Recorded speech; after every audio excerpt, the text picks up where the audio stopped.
Big Shaq was just grabbing a coffee when he saw two cops cornering a black teen for no reason. Before the kid could even explain, they tased him. The street fell silent. People froze. Phones went up. But instead of just watching, Shaq stepped in. What he did next humiliated those cops, got them fired on live stream, and sparked a movement that shook the entire country. Stay till the end, because this story will leave you stunned.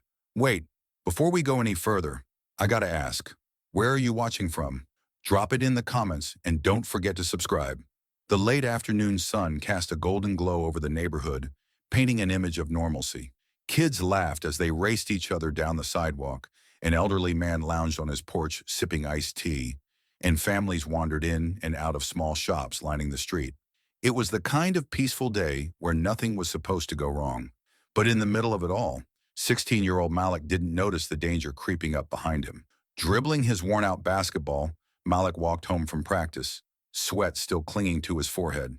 His mind was elsewhere, thinking about the crossover move he had almost perfected, about dinner with his mom, about the game he'd watch later. Then, a low hum of an engine, a black and white police cruiser rolled up beside him, slow and deliberate. Inside the car, officers Reed and Simmons exchanged glances. Reed's lips curled into a smirk. "Looks like we got ourselves a troublemaker." Simmons chuckled, eyes locked on Malik like he was a deer in the headlights. "Want to have some fun?" Malik heard the chirp of the siren. His dribble stopped mid-bounce. Confused, he turned, his heart suddenly hammering in his chest. From across the street, Shaquille O'Neal sipped his coffee, casually chatting with the barista. But then, his instincts flared. Something was off.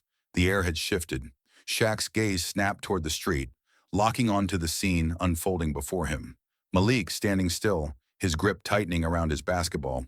The two officers stepping out of the squad car with casual arrogance. Reed approached first, one hand resting on his holstered gun. "You match a suspect's description?"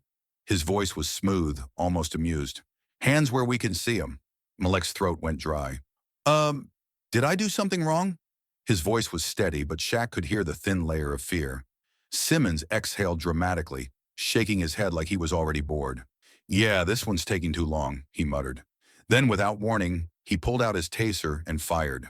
Malik's body convulses. Shaq's coffee hits the ground as he moves. The moment the taser prong struck Malik's chest, his entire body convulsed violently.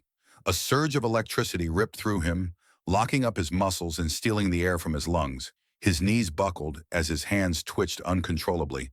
The basketball he had been dribbling just seconds ago, rolling away and coming to a stop near the curb. For a brief second, everything seemed frozen in time. Then the impact of his body hitting the pavement sent a harsh sound cracking through the air. Gasps erupted from the bystanders. A woman in a sundress clutched her chest in horror. A man instinctively reached for his phone, his hands shaking as he pressed record. The children playing on the sidewalk just moments ago stood still, their innocent games shattered by the sight of a teenager writhing in pain on the cold concrete. Malik's mouth opened, a choked, painful gasp escaping his lips. His chest heaved, desperately trying to draw in breath, but his body refused to obey. His arms twitched weakly, his fingers clawing at the air as if grasping for something, anything to make it stop. Please, he croaked, his voice barely above a whisper. "I didn't." Officer Reed's shadow loomed over him. He crouched down slightly, tilting his head as if studying a defeated animal. His lips curled into a smirk, his voice dripping with mockery. "Oh?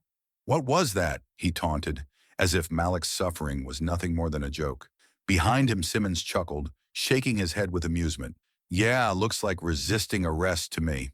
Across the street, Shaq's fingers tightened around his coffee cup, the cardboard crumpling in his grip. His heart pounded in his chest, his breathing slow and controlled, but his rage was anything but. He had seen injustice before. He had seen abuse of power before. But something about the way these two officers laughed while watching an innocent teenager convulse on the ground made something inside him snap. Nearby, a little girl in a pink jacket clung to her mother's hand, terrified. Her small voice trembled as she whispered, "Mommy, why are they hurting him?" The mother didn't have an answer, but Shaq did. His massive frame straightened as he exhaled slowly, his muscles tensing like a coiled spring. His jaw clenched, his fingers uncurled from the crushed coffee cup, letting it drop to the pavement. He wasn't going to stand here and watch. He took a step forward, then another. Then with a thunderous intensity, Shaq stormed across the street. The moment his foot hit the pavement, the entire block fell silent. The cops don't realize it yet, but their worst nightmare is coming straight at them. The energy on the street had shifted. Where there had been murmurs of shock and quiet gasps, now there was nothing. Just pure, unnerving silence. The kind of silence that comes before a storm. Reed and Simmons, still standing over Malik's trembling body, felt it first. A change in the air. A presence. Their smirks faltered as a massive shadow loomed over them. Slowly they turned their heads. And there he was, Shaquille O'Neal. He towered over them, his broad frame blocking out the afternoon sun, his expression carved from stone. His fists, large enough to crush a man's skull, remained relaxed at his sides, but his entire presence radiated power. Reed's hand instinctively twitched toward his taser, but something stopped him. Maybe it was the sheer size of the man standing in front of him. Maybe it was the way the entire street had fallen silent, all eyes locked on them. Maybe it was the fact that, for the first time, Reed felt something he hadn't felt in a long time. Fear. Still, his pride wouldn't let him back down. He puffed out his chest, sneering. "What's your problem, big guy?" Shaq didn't blink. His voice came out low, steady, dangerous. "That kid ain't done a damn thing." Malik groaned softly on the ground, his body still recovering from the taser's shock. He was just a kid, a teenager, and yet these men were treating him like a criminal. For what? Simmons let out a scoff, trying to shake off the tension. "And who are you, his lawyer?" Shaq finally moved. Slowly, deliberately, he crossed his arms over his massive chest, his expression unreadable. "Nah," he said, voice dripping with something cold, something final. "I'm the guy who's about to make y'all famous." Then, without breaking eye contact, he pulled out his phone. He tilted it slightly, ensuring both officers could see the screen. His thumb hovered over the record button.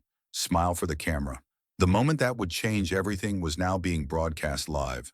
Shaq's phone was now live, the camera capturing every detail of the injustice unfolding in front of him. The scene on his screen was undeniable.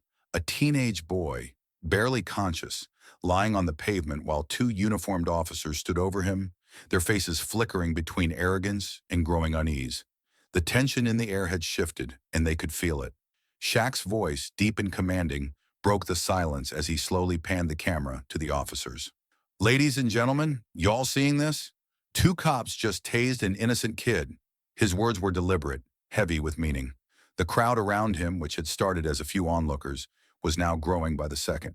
People were stepping closer, their phones raised, whispering in disbelief. A woman near the curb shook her head, her voice filled with disgust. "He's just a kid. What the hell is wrong with them?" Another man clenched his fists at his sides, his voice rising above the murmurs. "They're doing this in broad daylight like we can't see them, like we won't remember." The shift in the officer's body language was instant. Reed's cocky smirk had vanished, replaced with something colder, stiffer, uncertainty. He glanced at Simmons, who was already visibly sweating. The usual fear they instilled in others was now creeping into their own eyes. Simmons took half a step toward Shaq, forcing his voice to sound firm. "Turn that off, now!" Shaq didn't move. He simply raised an eyebrow, letting the weight of the moment hang in the air. Then slowly he shifted his phone, making sure the entire audience, both on the street and the tens of thousands watching online, could see Simmons' face. "Nah, you turn this situation around before it's too late." His voice was calm but unshakable, the kind of tone that didn't just demand obedience, it demanded consequences. Simmons's hand twitched toward his holster, but the second he glanced at the crowd, he froze. The people weren't just watching anymore. They were angry. The hum of murmurs was turning into something sharper, something more dangerous. The crowd inched forward, closing in, their outrage thick in the air. Shaq could feel the shift. The live stream numbers skyrocketed. 10,000 viewers, then 35,000, then 70,000, and it was still climbing. The comment section exploded with reactions. "This is insane. Someone call a lawyer right now. They messed with the wrong dude." Reed licked his lips, his face suddenly pale. He knew. This wasn't going away. Then, a police radio crackled to life. A voice, distorted but laced with tension, came through. Officers, you got a situation?" Help is coming, but not for them. Inside the police station, the hum of routine work filled the air. Keyboards, clacking, phones ringing, officers discussing cases over steaming cups of coffee. But then, in the span of a few minutes, a strange energy swept through the room. It started with a few murmurs. Then, an officer at his desk furrowed his brow, scrolling through his phone. His eyes widened. Uh, Chief? At the far end of the room, Chief Dawson sat behind his desk, flipping through reports. He was a stocky man in his early 50s, with graying hair and a temper that had made many officers afraid to cross him. He barely looked up. What? The officer hesitated, then held up his phone, swallowing hard. Sir, you need to see this. Dawson sighed, annoyed, and grabbed the phone. His eyes landed on the screen, and instantly his face drained of color. There it was, a live stream. And not just any live stream. It was Shaquille O'Neal, standing on a crowded street, camera in hand, towering over two of his officers. Malik lay on the ground behind them, recovering from the tasing heard around the internet. And the views? Over 100,000. Dawson's grip tightened around the phone, his jaw clenching. What the hell is this? His voice, usually steady and commanding, had a sharp edge of panic. The officer shifted uncomfortably. Sir, it's blowing up fast. Twitter, Instagram, YouTube. People are sharing it everywhere. Dawson swiped at the screen, watching the live comment section flood in. This is police brutality. Fire them now. Why isn't the chief there yet? Oh, they're done. Shaq's got receipts. Dawson's face turned red. He shot up from his chair so fast it nearly toppled over. Get me to that scene. Now his coat was in his hands before anyone could respond. The officers around him scrambled, grabbing their gear, racing to their cars. But Dawson was already gone, his squad car peeling out of the lot, tires screeching as he sped toward the disaster waiting for him. By the time he gets there, it might already be too late. Reed could feel it slipping away. That control he was so used to having, the power to intimidate, to command, to do whatever he wanted without consequence, it was gone. The moment Shaquille O'Neal had pulled out his phone, the moment the crowd had turned from silent witnesses to angry participants, everything had changed. The cameras were still rolling. More people were watching online than he could count. And worst of all, the fear wasn't in the kid's eyes anymore. It was in his. He gritted his teeth, refusing to let it show. He turned to Shaq, his voice laced with forced confidence. You think some internet clout scares us? Shaq's expression didn't change. If anything, his smirk deepened. He took a slow step closer, his massive frame casting a shadow over both officers. His voice was calm, controlled, but laced with something dangerous. Nah, but your boss might. Simmons' fingers twitched toward his radio. His heart pounded in his chest, his mind racing for a way out. The crowd wasn't just watching anymore. They were waiting. He could feel their stares burning into him, their judgment crushing the authority he once had. His hand snatched the radio off his shoulder. Dispatch, we need backup. His voice cracked slightly, but he covered it with a cough. There was a long pause on the other end. Too long. Then, the response came through. A voice, hesitant but clear. Actually, the chief's already on his way. Simmons' stomach dropped. Reed's fist clenched at his sides, his face turning an ugly shade of red. He turned to Shaq, realizing the truth. They weren't calling for backup. They were calling for help. The chief was coming, and Reed and Simmons were out of time. The distant roar of a squad car engine sent a ripple through the crowd. The tension, already suffocating, grew even thicker. Every head turned toward the flashing blue and red lights barreling down the street, moving fast with a purpose. Chief Dawson was here. The tires screeched as the car came to a sharp stop. The door flew open before the engine had even fully died. Dawson stepped out, and the entire atmosphere shifted.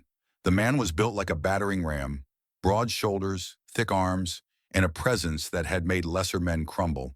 But today there was something different in his stance, something heavier. His face was red, his jaw clenched so tight it looked like he was grinding his teeth down to dust. His rage was immediate, raw, and visible. His boots thudded hard against the pavement as he stormed forward. His eyes locked onto his officers. Simmons and Reed stiffened. They looked ready to bolt. Dawson didn't slow down. He barely blinked at Malik, still on the ground, recovering. He didn't even acknowledge the crowd, the countless phones still recording, the whispers of people who had waited too long to see justice. Number. His fury was reserved entirely for the two men who had just made the biggest mistake of their careers. Shaq, arms crossed, watched Dawson approach with an expression of pure amusement. "Took you long enough." Dawson barely spared him a glance, but his guttural growl was enough to make even a man like Shaq raise an eyebrow. He stopped in front of Reed and Simmons, standing so close they could feel the heat of his anger. His fists clenched at his sides. His nostrils flared as he took a slow, dangerous breath. Reed, Simmons, inside. Now the officers hesitated, exchanging a panicked glance. The crowd, the live stream, the sheer scale of what they had done, there was no escaping it.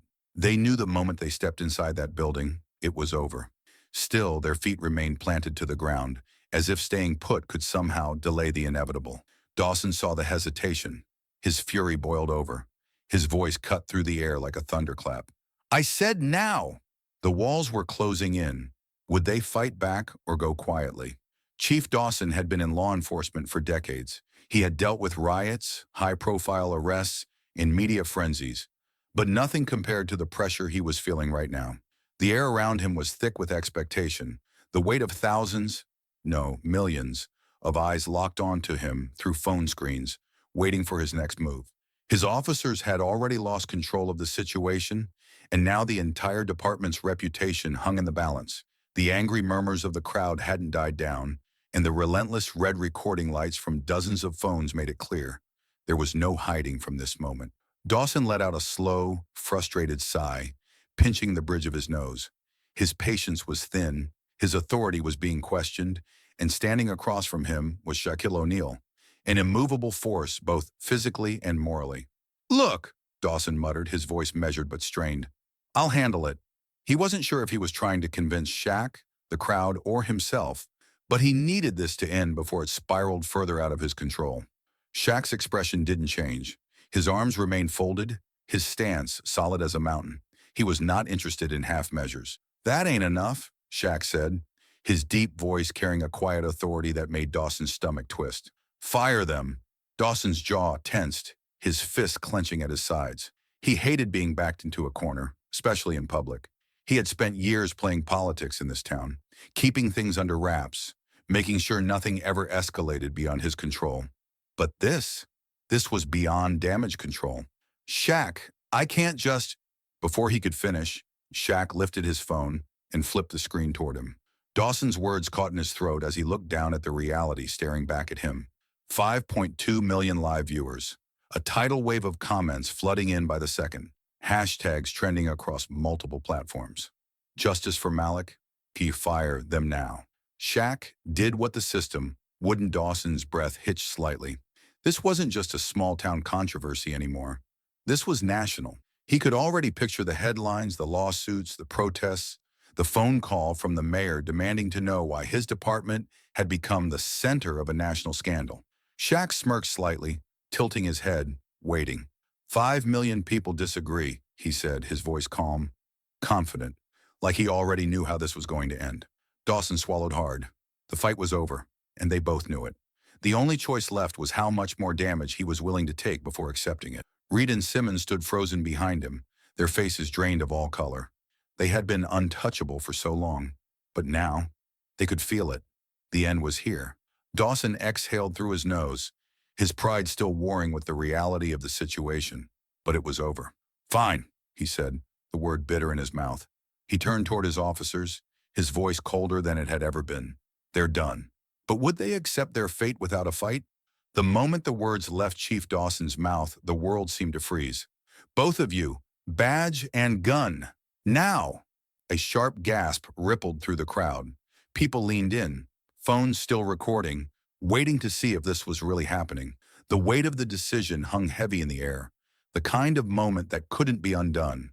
Officer Reed's face flushed red, a mix of disbelief and rage contorting his features. He took a step back, shaking his head, his breath coming faster now.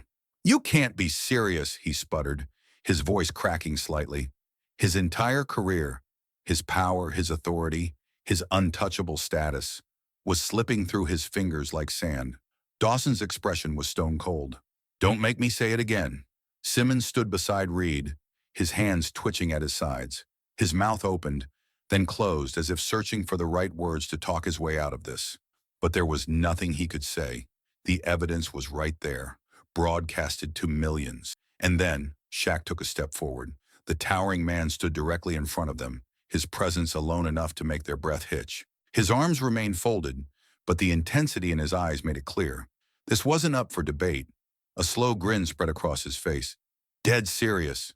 Reed's fists clenched so tight his knuckles turned white. His mind raced for an escape, for anything that could salvage the situation. But there was no saving this. The world was watching. The silence stretched for what felt like an eternity. Then, a metallic clink. Reed yanked his badge from his chest and threw it onto the ground. It landed with a dull thud, covered in dust and disgrace. Simmons followed a second later, dropping his weapon beside it, his fingers shaking with rage. Dawson gave them both a final glare. Get the hell out of here. The moment the two officers turned and stormed off, the street erupted. The people cheered, but for Reed and Simmons, this wasn't over yet. The sounds of the cheering crowd began to fade into the background as Shaq shifted his attention back to the reason all of this had happened. The weight of justice being served, the satisfaction of watching two corrupt officers lose their power. It all meant nothing if the victim of their abuse was still suffering. Malik was still on the ground, one hand pressed against the pavement as he tried to push himself up. His breaths were uneven, his body still trembling from the lingering effects of the taser's violent shock. His basketball lay a few feet away, rolling slightly with the breeze, a quiet reminder of how quickly his ordinary afternoon had turned into a nightmare. Shaq stepped forward, his towering frame casting a long shadow over the boy. Without a word, he reached out, offering his massive hand. Malik hesitated for just a second, blinking up at him. There was something unspoken in his eyes. Disbelief, maybe even confusion. For a moment, it was as if he couldn't understand why someone like Shaq, someone with his power and influence, had stepped in for him. But Shaq had. And now Malik wasn't alone. The teenager slowly lifted his shaking hand and grasped Shaq's, letting the older man pull him up with effortless strength. His legs were unsteady beneath him, but Shaq kept a steadying hand on his shoulder, making sure he wasn't about to collapse again. "You good, kid?" Shaq asked, his voice steady but low, like he was speaking directly to him and no one else. Malik swallowed hard. His throat felt dry and his heart was still pounding from the trauma his body had endured. But somehow, standing here, surrounded by people who had witnessed everything and refused to look away, he felt a little stronger. "I think so," he murmured, nodding slightly. Around them, the crowd had quieted. The anger, the shock, the chaos, all of it had condensed into a stillness, a moment where everyone was waiting for what came next. Shaq knew that this wasn't just about Malik anymore. This wasn't just about one crooked encounter with two racist officers. This was bigger.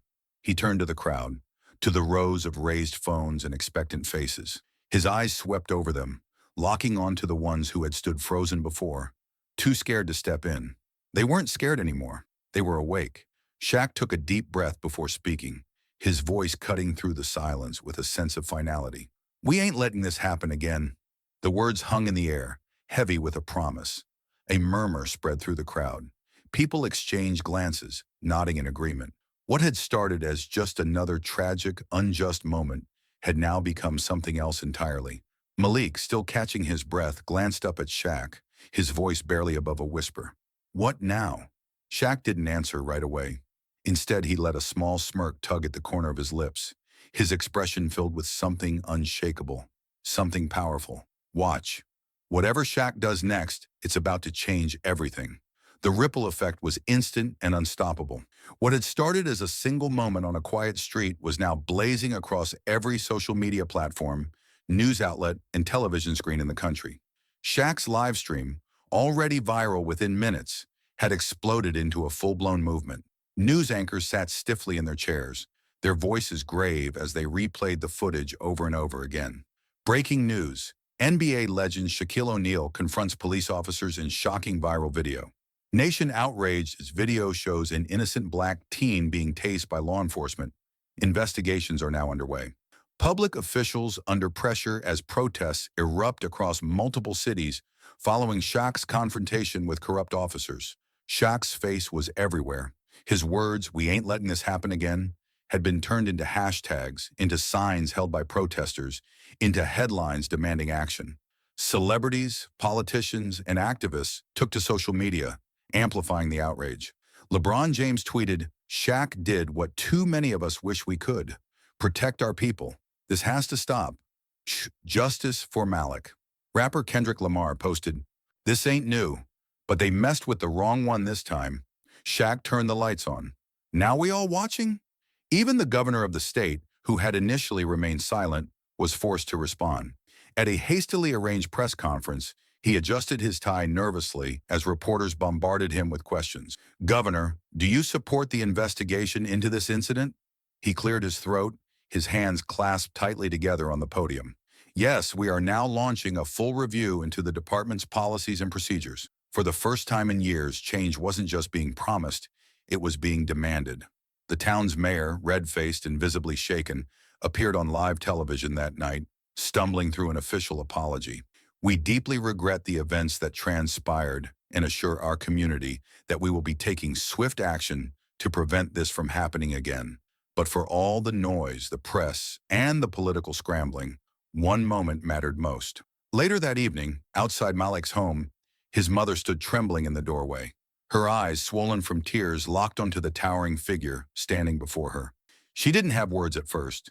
Instead, she stepped forward, wrapped her arms around Shaq's massive frame, and held on tight. Her voice, raw with emotion, barely escaped her lips. "Thank you." But Shaq knew. This wasn't over yet.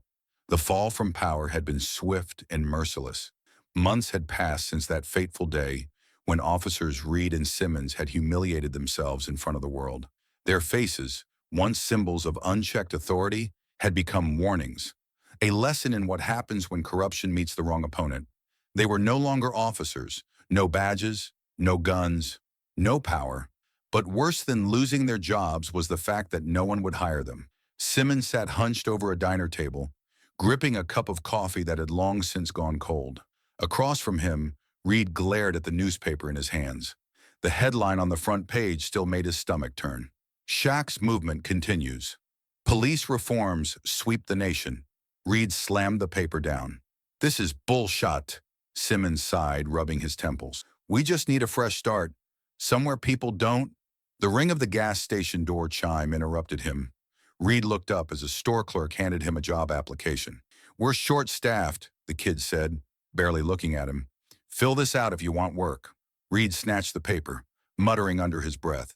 This wasn't what he wanted, but he had no other options. But just as he grabbed the pen, a voice from the checkout line cut through the store. "Hey, aren't you those racist cops?" The words froze him in place. A young man in a hoodie, phone in hand, stared at him with an expression somewhere between disgust and amusement. A few other customers turned to look, whispers spreading through the store. Simmons' face went pale. "Let's go," he hissed under his breath, yanking Reed by the sleeve. Reed's hands trembled as he shoved the job application onto the counter, abandoning it like a crime scene. He could already hear the clicks of cameras, the hum of people whispering. As they stormed out of the gas station, a sleek, black SUV idled nearby. Inside, behind tinted windows, Shaq watched the entire thing unfold. A slow, knowing smirk spread across his face as he leaned back in his seat. "Karma, baby." With that, he put the car in drive, the engine purring like a beast as he pulled away, leaving them behind in the wreckage of their own downfall. Malik's life was forever changed, but so was the world that once ignored him.